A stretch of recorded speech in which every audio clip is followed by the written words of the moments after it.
Okay, in the last lecture I mentioned Fischer projections, and these are a nice way of drawing these very large molecules that we're going to be dealing with, these monosaccharides. And if we have this compound that we could draw as we would in 1050 in this form, notice the carbon is bonded to 4 different things. Now, in space, though, remember this has a tetrahedral structure, so it's a 3-dimensional structure. It's not flat. And our carbohydrates are definitely not planar. They have a great deal of 3-dimensional structure to them. If you ever make them with molecular models, you'll see that. So we want to take away all of that complexity of the 3-dimensional structure and make those big molecules that have so many bond angles and so much structure, put them into a form that can fit on a page. So what we do is anytime you have a carbon, it's going to have 4 bonds to it, or if it does have 4 bonds to it, each of the bonds is going to be 109.5 degrees from each other. So it'll always have whatever it's connected to, even if this goes on in a chain in either all 4 directions. There is still this basic tetrahedral structure. So we take carbon and we draw it, don't do that, we just draw a plus sign that indicates the carbon, and it indicates this structure, this look to it. So the bromine would go here, hydrogen here, iodine here, fluorine here. And that tells us, if we look at that we're looking at a Fischer projection. It's different than this. We don't put the carbon in. We just show the sign. That indicates it's a Fischer projection, and that the fluorine and the iodine are pointing out at us. Bromine and hydrogen are pointing away. If we want to if we drew this Fischer projection, so of course this is as simple as it gets. Most of the carbohydrates that we'll deal with have 3 or 4 of these sites on them. But if you see this, then you know that carbon is set up this way. You have these wedges indicate it's out of the page, so you have the bromine and hydrogen. Fluorine goes back into the page, so we draw the dashed line to indicate that 3-dimensional structure. So this indicates this 3-dimensional structure, so that we don't have to show all of the wedges and dashes to indicate what kind of molecule we're dealing with, because of all the different enantiomers and diastereomers that a monosaccharide can have. The structure, the stereochemistry is very important, and this is what indicates that kind of structure for us without having to look at the whole nasty mess of 3-dimensional structure. So if you see this, you should be able to convert it into this form, or vice versa, but most likely I'll give you that, and then just want you to be able to take that structure and put it into this form to indicate that what you're looking at is a Fischer projection. That means, if you put the fluorine back here and the iodine here, that's different than what this is saying. So you have to make sure that you put it, these are the same thing. Make sure that you get that right when you go from one structure to the next. So we have that. Okay. Now,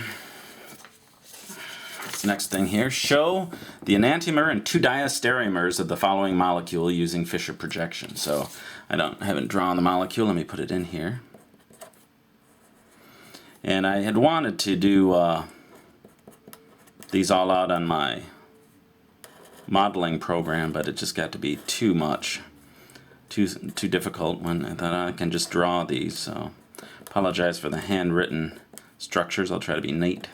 So if you have this molecule, it has 1 enantiomer, and in the Fischer projections, all we have to do is pretend like we have a mirror here, and then just draw the mirror image. And that's why the Fischer projections, one of the reasons the Fischer projections were created, is it allows us to take a very complex molecule and immediately find its mirror image. Notice at the bottom and the top there's no chiral center, so we just cluster those atoms together.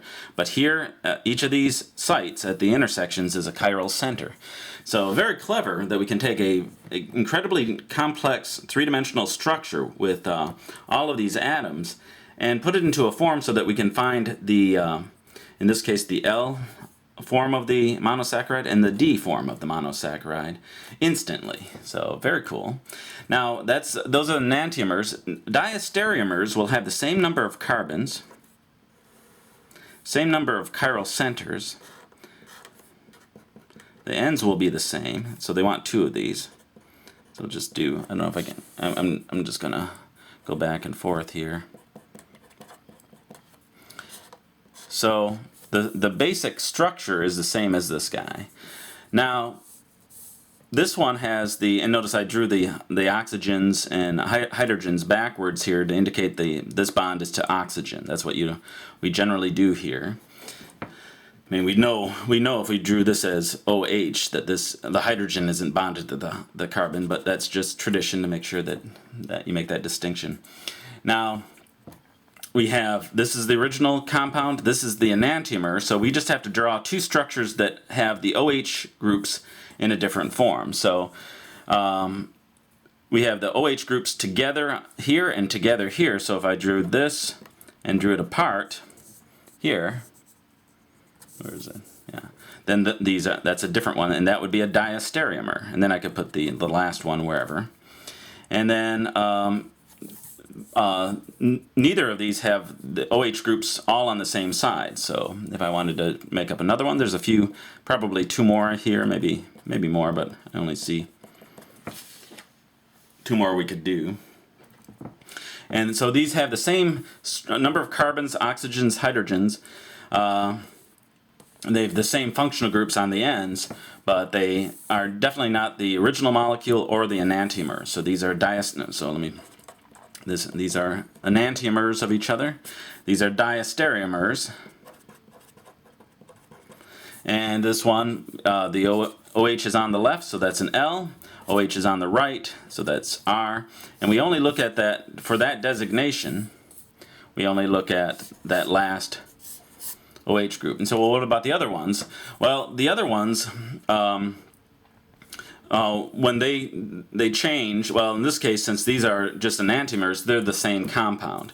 But when we have the changes in these OH groups, that gives them a whole different name, common name. We don't normally deal with the IUPAC names here because we'd have to deal with all of these functional groups. So they get the common name. So after all that work with the IUPAC names, when we get to this point in this chapter, we essentially throw them out because we have to. You can try naming this thing. If I had time, I'd do it. It'll take a little bit of time to do. It's a mess, and we don't want to deal with that. We'd rather just call it by a common name. And there's a couple that I want you to know. We haven't got to that point yet. Okay, and then the last one here, I'm just going to show these here since to shorten the time, is they use Fischer projections to show a pair of epimers. The epimers, or epimers, only differ in one of the OH groups, or one of the chiral centers with the hydrogen OH group. So you can see that they only differ here, and that's they're still diastereomers, but because they only shift in one OH group, that makes them, it's a very subtle change. So we're just flipping that one OH group around. They're not enantiomers, they're diastereomers, they're not mirror images of each other, and only one chiral center gets flipped.